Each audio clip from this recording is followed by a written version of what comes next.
Hello, today we're gonna talk about several aspects of international relations, so it's a quick review of an international conflict. But first, let's learn about some of the basic concepts.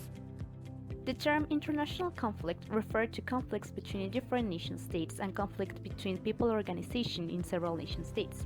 It also applies to intergroup conflicts within one country when one association is fighting for independence or increased social, political, or economic power. We have two theories of international relations. Realism. Realists consider the principal actors in the international arena to be states, which are concerned with their own security, act in pursuit of their own national interests, and struggle for power.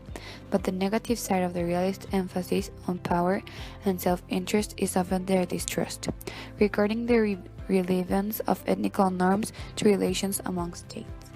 Liberalism. Liberalism is based on the defense of individual rights. It proposes the constitution political freedoms.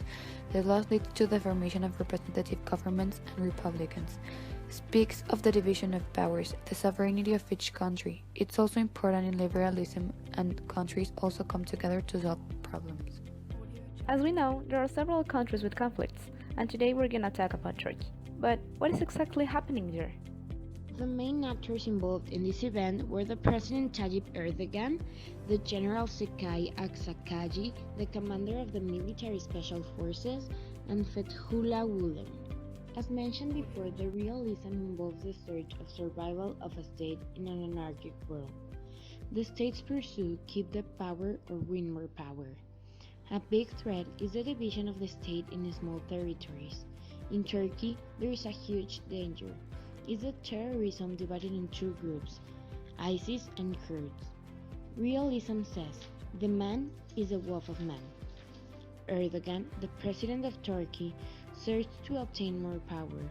So a theory says that the president created the coup d'etat to gain more power, and he reached it by jailing the leaders of the opposition, closing universities, and providing newspapers that were against their government. But we have other theories where liberalism is involved, like the one where the military forces collaborate with the civilians, because the liberalism relates to the collaboration between different influences to get a goal in common, in this case, to topple the president Tayyip Erdogan. There have been several attempts in Turkey through all its history, just like the last one which happened in February 28 from 1997. It wasn't a violent attempt at all, because it only took a memorandum rejecting the Islamic government of Mehmet Erbakan, defining this as a governmental conflict. But what happened exactly on that night of July 15 from 2016?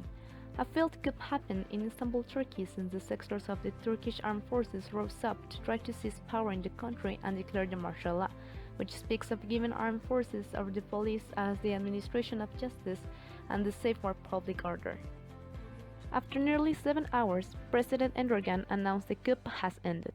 The soldiers who participated said they acted on their desire to preserve democracy and ensure that their priorities were to ensure the rule of law and maintain the course of international relations, since they believed that with Erdogan in power, there is authoritarianism, human rights are flooded regularly, and the state becomes increasingly centenary.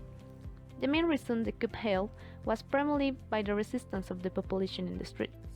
After the Turkish coup d'etat attempt ended, Turkey became in a state of emergency for 3 months to monitor the situation and to ensure economic stability. And that's how we conclude that we live in a multipolar world with so different conflicts, such as in Turkey. Hope you like. Thank you very much.